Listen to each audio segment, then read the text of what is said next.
Hello everyone, आज हम पढ़ेंगे एनसीईआरटी क्लास 6 का चैप्टर 5 ज्योग्राफी का, जिसका नाम है मेजर डोमेन्स ऑफ द अर्थ।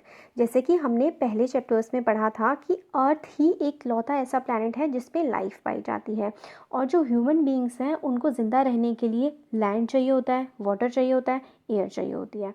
तो ये जो होता है कि ये जो अर्थ है ना हमारी, ये बहुत ज़्यादा कॉम्प्लेक्स है और इसके 3 मेजर कंपोनेंट्स की ज़रूरत होती है, जो जब ओवरलैप होते हैं ना आपस में, तभी वहाँ पर लाइफ एग्जिस्ट कर सकती है। तो हमें इनके मेजर डोमेन्स के बारे में बताया गया है। तो हम पढ़ते हैं पहले लिथोस्फेयर के बारे में। The solid portion of the earth on which we live is called the lithosphere. तो हमारी धरती का जो सॉलिड पोर्शन है, सॉलिड पोर्शन मतलब हमारी ज़मीन, वो है lithosphere. Gaseous layer that surround the earth is called the atmosphere. हमारे अर्थ से, हमारी ज़मीन से ऊपर की तरफ हम जब देखते हैं, वो होता है एटमॉस्फेयर। एटमॉस्फेयर में बहुत सारी गैसेस प्रेजेंट रहती हैं, जैसे कि ऑक्सीजन, नाइट्रोजन, कार्बन डाइऑक्साइड और बाकी दूसरी gases. Water covers a very big area of earth surface and this is called hydrosphere. और इनके अलावा, लिथोस्फेयर और एटमॉस्फेयर के अलावा, एक बहुत ही बड़ा पार्ट होता है हाइड्रोस्फेयर का। आधे से ऑलमोस्ट, मतलब देखिए ना, जो हमारी अर्थ है उसको ब्लू प्लैनेट कहते हैं। 3/4 of the earth is covered by water. तो जो हाइड्रोस्फेयर है वो भी बहुत इम्पॉर्टेंट पार्ट है हमारी अर्थ के लिए और हमारी सस्टेनेबिलिटी के लिए, हमारी लाइफ के लिए। तो जो इन तीनों का, लिथोस्फेयर, एटमॉस्फेयर, हाइड्रोस्फेयर, जहाँ पर इंटरेक्ट करते हैं वहाँ पर ही लाइफ एग्जिस्ट कर सकती है, उसको हम बोलते हैं biosphere. Biosphere is the narrow zone where we find land, water and air together which contains all form of life. तो इनका इंटरेक्टिंग जोन जो बहुत ही नैरो होता है, बहुत ही कम पतला होता है कह सकते हैं, उसको हम बोलते हैं बायोस्फेयर। अब हम लिथोस्फेयर के बारे में डिटेल में पढ़ते हैं। लिथोस्फेयर जो होता है वो सॉलिड पोर्शन होता है अर्थ का। ये बना होता है चट्टानों का। रॉक्स मतलब होता है चट्टानें।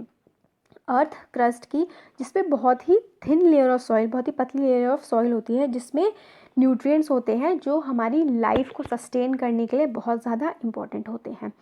2 मेजर डिविजन्स हैं इसके, मतलब लिथोस्फेयर के 2 मेजर डिविजन्स हैं, जिसका नाम है कॉन्टिनेंट्स और ओशन बेसिन्स।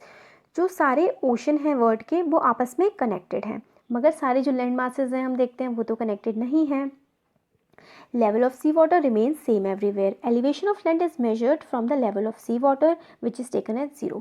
जो सी वाटर होता है वो तो हर जगह एक जैसा ही होता है, मगर जो एलिवेशन ऑफ अर्थ है, सॉरी एलिवेशन ऑफ लैंड जो है, लैंड की जो हाइट होती है वो हम मेजर करते हैं सी लेवल से, और सी लेवल को हम मानते हैं 0। मतलब सी की हाइट जो है वो 0 है, और सी की हाइट से ऊपर ऊपर ऊंचा ऊंचा ऊंचा ऊंचा जितना उठता जाता है उसको हम बोलते हैं एलिवेशन, और उससे ही किसी भी चीज़ की, माउंटेन की, लैंड की, प्लेट्यू की हाइट मेजर की जाती है। अब देखिए, ये हमें वर्ल्ड की कंट्रीज, सॉरी वर्ल्ड के डिफरेंट कॉन्टिनेंट्स बताए गए हैं और ओशंस बताए गए हैं। ये देखिए, ये जो पीच कलर है इसमें हमें बताया गया है नॉर्थ अमेरिका है ये हमारा। येलो में, जो डार्क येलो है, ये है साउथ अमेरिका। लाइट ग्रीन में है अफ्रीका। पर्पल में यूरोप। और ये जो येलो है ये है सबसे बड़ा कॉन्टिनेंट एशिया। और ये पिंक में आइलैंड कॉन्टिनेंट है हमारे देश, हमारी दुनिया का, जिसका नाम है ऑस्ट्रेलिया। और बाकी जो 4 हमारे ओशंस हैं, major oceans, Pacific, Indian, Atlantic, Arctic ocean. और एक हमारा ये एक और कॉन्टिनेंट है जिसका नाम है एंटार्क्टिक। इस पे कोई भी ह्यूमन हैबिटेशन पॉसिबल नहीं है, और इसके पास है सदर्न ओशन। अब हमें बताया गया है कि जो हमारी माउंट एवरेस्ट है, जिसकी हाइट 8848 मीटर है अबव द सी लेवल। हम सी लेवल से मेजर करते हैं किसी भी चीज़ की हाइट, तो सी लेवल को हम 0 मानते हैं, और सी लेवल से लेकर माउंट एवरेस्ट की हाइट जो है वो 8848 मीटर्स है। और ग्रेटेस्ट डेप्थ जो हमें आज तक की मिली है वो है मरियाना ट्रेंच में, जो कि है पैसिफिक ओशन। पैसिफिक सबसे बड़ा ओशन है, और पैसिफिक ओशन में सबसे ज़्यादा डीपेस्ट पार्ट है अर्थ का, जिसका नाम है मरियाना ट्रेंच, और जिसकी जो डेप्थ है वो है 11022 मीटर्स। अब हम पढ़ेंगे कॉन्टिनेंट्स के बारे में। उससे पहले हम देख लेते हैं, इसमें ये देखिए जो ब्लू बॉक्स है इसमें क्या दिया गया है कि एडमंड हिलेरी जो कि न्यूजीलैंड के थे, और तेंजिंग नॉर्गे शेरपा जो कि इंडिया के थे, वो पहले मैन थे जिन्होंने माउंट एवरेस्ट को चढ़ा था। और किस दिन चढ़ा था? डेट थी 29 मई 1953। और जुंको ताबेई जो कि जापान की थी, वो पहली वुमेन थी जो माउंट एवरेस्ट पर चढ़ी थी 16 मई 1975 को। और जो पहली इंडियन वुमेन थी इंडियन वुमेन जिन्होंने क्लाइम किया था वो थी बचेंद्री पाल, और उन्होंने क्लाइम किया था 1984 को, और डेट थी 23 मई। अब हम पढ़ते हैं major continents of the world के बारे में। तो हमारी दुनिया में 7 मेजर कॉन्टिनेंट हैं, जैसे कि हमने मैप में देखा था, Asia, Europe, Africa, north America, south America, Australia and Antarctic. अब एशिया जो है वो सबसे बड़ा कॉन्टिनेंट है दुनिया का, और वो कवर करता है टोटल 1/3 एरिया ऑफ द अर्थ। मतलब 1/3 एरिया तो जो है दुनिया का वो सिर्फ और सिर्फ एशिया में ही आ जाता है। देखिए हमने देखा था ना यहाँ पे, ये देखिए जो ये येलो पोर्शन है, लाइट येलो वाला, कितना बड़ा है, एशिया सबसे बड़ा है, सबसे बड़ा कॉन्टिनेंट है अर्थ का। अब जो है जो कॉन्टिनेंट है वो मेनली जो लाई करता है वो ईस्टर्न हेमिस्फेयर में करता है। हमने हेमिस्फेयर्स के बारे में पिछले प्रीवियस जो चैप्टर्स पढ़े हैं उनमें पढ़ लिया है। और इसमें से एशिया में से पास करती है ट्रॉपिक ऑफ कैंसर, जो होती है 23.5 डिग्री नॉर्थ में लोकेटेड, और ये सेपरेट होता है यूरोप से। देखिए एशिया और यूरोप जो है उनका लैंडमास आपस में मिला हुआ है, मगर हमने इन्हें डिवाइड किया हुआ है, और डिवीज़न हम मानते हैं यूरल माउंटेन्स से। तो हमारे जो एशिया और यूरोप हैं वो डिवाइड होती हैं यूरल माउंटेन से, और कंबाइंडली अगर हम एक साथ देखें तो हम यूरोप और एशिया को एक साथ मिलाकर बोलते हैं Eurasia, Europe plus Asia. Europe जो है वो छोटा है एशिया से, और पड़ता है हमारे वेस्ट साइड में एशिया के, और आर्कटिक सर्किल है वो यूरोप से पास करता है, और इसके अराउंड जो वाटर बॉडीज़ हैं वो देखिए कौन कौन सी वाटर बॉडीज़ हैं। ये देखिए आर्कटिक सर्किल यूरोप है, इसके ऊपर आर्कटिक सर्किल है। अब देखिए कौन सी वाटर बॉडी है इसके अराउंड वाटर बॉडी, एक तो आर्कटिक ओशन है और अटलांटिक ओशन पड़ रहा है इसके अराउंड। देखिए आगे देखते हैं हम, आगे हम पढ़ते हैं अफ्रीका के बारे में। अफ्रीका जो है वो सेकेंड लार्जेस्ट कॉन्टिनेंट है एशिया के बाद। इसमें से, और अफ्रीका इकलौता ऐसा कॉन्टिनेंट है जिसमें से 3 equator, tropic of cancer, tropic of capricorn, तीनों की तीनों पास करती हैं। ये देखिए यहाँ पे मैप में, देखिए अफ्रीका जो है, अफ्रीका से तीनों पास कर रहे हैं, इक्वेटर भी पास कर रहा है, ट्रॉपिक ऑफ कैंसर भी पास कर रही है, और ट्रॉपिक ऑफ कैप्रिकॉर्न भी पास कर रही है। और किसी भी कॉन्टिनेंट में ऐसा नहीं है कि तीनों के तीनों जो है वो पास करते हों, सिर्फ और सिर्फ अफ्रीका के साथ ऐसा है। और अफ्रीका जो है वो मेनली, मतलब कुछ पार्ट जो है इसका वो तो नॉर्दर्न हेमिस्फेयर में आता है, और मेनली जो बड़ा पार्ट है वो इसका वो जाता है सदर्न हेमिस्फेयर में। और दुनिया का सबसे बड़ा गरम डेजर्ट जो है वो है सहारा डेजर्ट, वो अफ्रीका के नॉर्दर्न पार्ट में लाई करता है। और दुनिया की सबसे लंबी नदी जिसका नाम है नाइल रिवर, वो भी अफ्रीका में ही मौजूद है। अब आता है नॉर्थ अमेरिका। नॉर्थ अमेरिका तीसरे नंबर का सबसे बड़ा कॉन्टिनेंट है। पहला कौन सा था? एशिया, दूसरा अफ्रीका, तीसरा नॉर्थ अमेरिका। नॉर्थ अमेरिका जो है वो साउथ अमेरिका से जुड़ा हुआ है एक नैरो पैसेज ऑफ लैंड से, जिसको हम बोलते हैं इस्थमस ऑफ पनामा। ये देखिए नॉर्थ अमेरिका और साउथ अमेरिका, ये देखिए यहाँ पे जुड़े हुए हैं, ये जुड़े हुए हैं आपस में, एक बहुत ही पतला सा लैंड का एरिया है। लैंड एरिया जब 2 बड़े लैंड मासेस को जोड़ता है, एक पतला लैंड एरिया जब 2 बड़े बड़े लैंड मासेस को जोड़ता है, उसको हम बोलते हैं इस्थमस। और ये वाला जो लैंड एरिया है इसका नाम है इस्थमस ऑफ पनामा। याद करिए, बहुत इंपॉर्टेंट है। Isthmus of Panama north America और साउथ अमेरिका को आपस में जोड़ता है। अब नॉर्थ अमेरिका के आसपास कौन कौन से ओशंस पड़ते हैं? एक तरफ पैसिफिक, एक तरफ अटलांटिक, और थर्ड वाला आप मुझे बताइएगा कमेंट सेक्शन में, थर्ड कौन सा है। अब ये देखिए साउथ अमेरिका के बारे में बताया गया है। साउथ अमेरिका है मोस्टली जो कि सदर्न हेमिस्फीयर में पड़ता है। इसके आसपास 2 ओशंस हैं। इसमें वर्ल्ड की लॉन्गेस्ट माउंटेन रेंज है। वर्ल्ड की लॉन्गेस्ट माउंटेन रेंज कहाँ पर है? साउथ अमेरिका में। ये देखिए यहाँ पर है हमारी साउथ अमेरिका।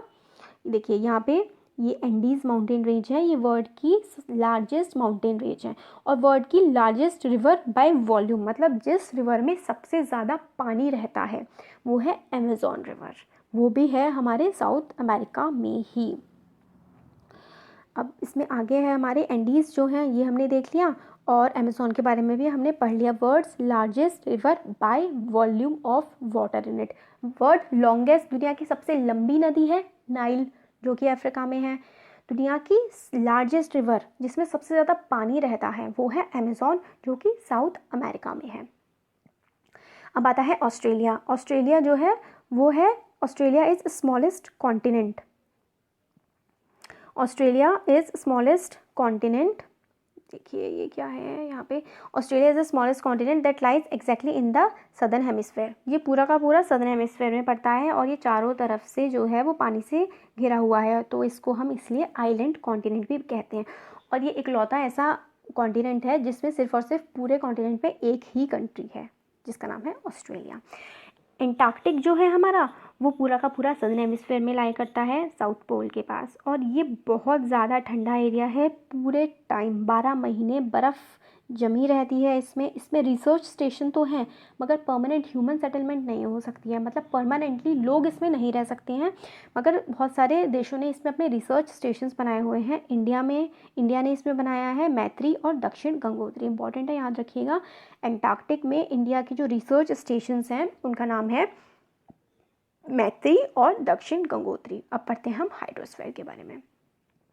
जैसे कि हम जानते हैं, हमने पहले भी पढ़ा था, अर्थ को ब्लू प्लैनेट कहते हैं क्योंकि इसमें 70% जो है वो वाटर ही वाटर है और 29% सिर्फ लैंड है। Hydrosphere consist of water in all it's form. Hydrosphere का मतलब सिर्फ और सिर्फ पानी नहीं होता है, पानी की तीनों फॉर्म्स, सॉलिड, लिक्विड और गैस, तीनों के तीनों इसमें आते हैं। जैसे कि रिवर भी आएगा, ओशन आएगा, ग्लेशियर्स भी इसी में आएंगे, जो हमारी ज़मीन के नीचे पानी है, अंडरग्राउंड वाटर, वाटर वेपर जो हमारे एटमॉस्फेयर में प्रेजेंट है, सब कुछ मिला के हाइड्रोस्फीयर बनता है। More than 97% of earth's water is found in ocean. मतलब जो हमारा पूरा वाटर है उसमें से 97% तो ओशन में ही पाया जाता है, और वो उसमें इतना खारा होता है, इतना नमक होता है उसमें कि हम उसको पी नहीं सकते हैं या फिर किसी और चीज़ के लिए यूज़ नहीं कर सकते हैं। तो सिर्फ 3% ही वाटर है जो ह्यूमन कंजम्पशन के लिए सूटेबल है, जो कि glaciers, reverse, ground water in सब में मौजूद है। और बहुत ही स्मॉल परसेंटेज, मैं जैसे मैंने बताया कि बहुत ही स्मॉल परसेंटेज हमारे यूज़ के लिए अवेलेबल है। और डिस्पाइट, मतलब हम ब्लू प्लैनेट तो बोलते हैं हमारे इसको, अर्थ को, उसके बावजूद भी हमारे ब्लू प्लैनेट पर पानी की बहुत कमी है। यूजेबल वाटर, जो वाटर इस्तेमाल किया जा सकता है, उसकी भारी कमी है। ओशंस के बारे में पढ़ते हैं। Major part of hydrosphere, ocean जो है वो काफ़ी बड़ा पार्ट, 97% जो है वो तो ओशंस ही हैं हाइड्रोस्फीयर का, और वो आपस में जुड़े हुए हैं। Ocean waters are always moving. Ocean water जो है वो हमेशा चलता रहता है, और ये चलता है, इसके जो मूवमेंट के 3 मेजर कारण हैं, वो हैं वेव्स, टाइड्स और ओशन करंट्स। ये वेव, टाइड्स, ओशन करंट्स ये हम आगे की क्लासेस में पढ़ेंगे। तो 5 जो ओशंस हैं जो मेजर हैं, Pacific, Atlantic, Indian, Arctic, southern. Southern ocean जो है वो काफ़ी रिसेंटली ऐड किया गया है। वैसे उस सदर्न वाला जो पोर्शन है उसको भी पहले पैसिफिक ही बोलते थे, बट अब इन्होंने ऐड कर दिया है सदर्न को भी। पैसिफिक ओशन जो है वो सबसे बड़ा है, और 1/3 ऑफ द अर्थ में पैसिफिक ओशन ही फैला हुआ है। इसमें मरियाना ट्रेंच है जो अर्थ का डीपेस्ट पार्ट है। अर्थ का डीपेस्ट पार्ट है मरियाना ट्रेंच, जो कि पैसिफिक ओशन में लाई करता है।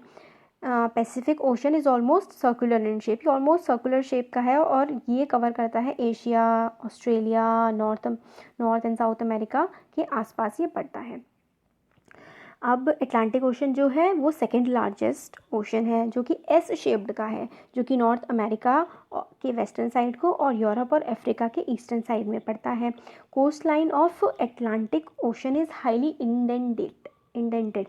इंडेंटेड का मतलब होता है टेढ़ी मेढ़ी, टूटी फूटी सी। जैसे कि आपको इस फिगर में दिख रहा है ना, बहुत ही सीधी सी नहीं है, काफ़ी ज़्यादा आगे पीछे, अंदर बाहर, इस टाइप से जो टेढ़ी मेढ़ी होती है ना, उसको हम बोलते हैं इंडेंटेड। तो इनकी जो अटलांटिक ओशन है इसकी इंडेंटेड कोस्ट लाइन है, इरेगुलर है। तो यही कारण क्या है कि इस इंडेंटेड कोस्ट लाइन की वजह से इस पर नेचुरल पोर्ट्स बन सकते हैं, और इसी वजह से इस ओशन में बहुत ज़्यादा ट्रेड होता है। Indian ocean is the only ocean named after country, that is India. Indian ocean इकलौता ऐसा ओशन है जो एक कंट्री के नाम पर रखा गया है, वो है हमारे देश के नाम पर। Shape of ocean is almost triangular. Indian ocean की जो शेप है वो ऑलमोस्ट ट्रायंगुलर है, और ये है किसके आसपास है, एशिया के, अफ्रीका के, ऑस्ट्रेलिया के। सदर्न ओशन जो है एनसर्कल करता है पूरे के पूरे एंटार्क्टिक को 60 डिग्री साउथ लैटिट्यूड पे। आर्कटिक ओशन लोकेटेड है आर्कटिक सर्कल में, जो सराउंड करता है नॉर्थ पोल को, और वो कनेक्ट, जो आर्कटिक ओशन और पैसिफिक ओशन एक दूसरे से जुड़े हुए हैं narrow stretch of shallow water, जिसका नाम है बेरिंग स्ट्रेट। आप मैप में देखिएगा, मैप में आपको पता लगेगा, जो हमारा पैसिफिक ओशन है और आर्कटिक ओशन है, बेरिंग स्ट्रेट आता है बीच में। उससे बिल्कुल मतलब उससे अलग अलग होते हैं या फिर उससे जुड़ते हैं, दोनों में से कुछ भी कह सकते हैं आप। और जिसके नॉर्दर्न कोस्ट पे एक तरफ तो है नॉर्थ अमेरिका और एक तरफ है यूरेशिया। अब हम पढ़ते हैं एटमॉस्फेयर के बारे में। Atmosphere is surrounded by a layer of gas called earth is surrounded by a layer of gas called atmosphere. मतलब अर्थ के आसपास जो है एक लेयर ऑफ गैसेस है जिसको हम बोलते हैं atmosphere. Thin blanket of air is an integral. तो हमारा जो एटमॉस्फेयर है इसमें बहुत सारी गैसेस हैं। Thin blanket of air is an integral and important aspect of planet. और ये जो एयर्स हैं, ये जो एयर है ये बहुत ही इंपॉर्टेंट पार्ट है हमारे प्लानट का। ये हमें देती है हवा जिससे हम सांस लेते हैं और हमें प्रोटेक्ट करती है जो सन से हार्मफुल रेज आती हैं उनसे। और एटमॉस्फेयर जो है ये एक्सटेंड करता है 61,600 किलोमीटर्स तक। एटमॉस्फेयर 5 लेयर्स में डिवाइडेड है जिसका नाम है ट्रोपोस्फेयर, स्ट्रेटोस्फेयर, मीजोस्फेयर, थर्मोस्फेयर और एक्सोस्फेयर, जो कि आप यहाँ पे देख सकते हैं। ट्रोपोस्फेयर, स्ट्रेटोस्फेयर, मीजोस्फेयर, थर्मोस्फेयर और जो है हमारा एक्सोस्फेयर। और हमारी जो ये एटमॉस्फेयर है इसके जो लेयर्स हैं इनका टेम्परेचर जो है वो वेरी करता है और इसके टेम्परेचर के बेसिस पे इसकी डिफरेंट डिफरेंट प्रॉपर्टीज़ हैं। तो जैसे कि अर्थ के जो बिल्कुल पास है वो है ट्रोपोस्फेयर, उससे ऊपर जाते जाते हैं तो हमने ये पढ़ा था एक्सोस्फेयर तक। Atmosphere is compose mainly of nitrogen and oxygen which make up about 99% of clean dry air. मतलब जो मेन गैसेज हैं वो है हमारी नाइट्रोजन और ऑक्सीजन। 99% तो नाइट्रोजन और ऑक्सीजन ही करती है। नाइट्रोजन जो है वो 78% है, ऑक्सीजन 21% है और बाकी बची हुई जो पार्ट है 1% में कार्बन डाइऑक्साइड आता है, आर्गन आता है और बाकी दूसरी गैसेज आती हैं। ऑक्सीजन की हेल्प से हम सांस लेते हैं और नाइट्रोजन जो है वो हेल्प करता है ग्रोथ ऑफ लिविंग ऑर्गेनिजम्स। मतलब जो प्लांट्स हैं और दूसरे लिविंग ऑर्गेनिजम्स हैं उनकी ग्रोथ के लिए बहुत इंपॉर्टेंट है nitrogen. Carbon dioxide though present in minute amount is very important as it absorbs heat radiated by the earth thereby keeping the planet warm. Carbon dioxide वैसे तो बहुत ही स्मॉल क्वांटिटी में present है मगर ये बहुत ही इंपॉर्टेंट है हमारे जो प्लैनेट को गर्म रखने के लिए, क्योंकि जो सन से रेज आती है, सन की रेज आती है, उसकी जो हीट आती है वो बिल्कुल वापस चली जाती है सन को वापस रिफ्लेक्ट होकर। मगर जो कार्बन डाइऑक्साइड है वही उस जो सन की हीट है उसको कैप्चर करने में हमारे अर्थ की हेल्प करती है। और जो कार्बन डाइऑक्साइड है वो बहुत ज़रूरी है प्लांट्स की ग्रोथ के लिए।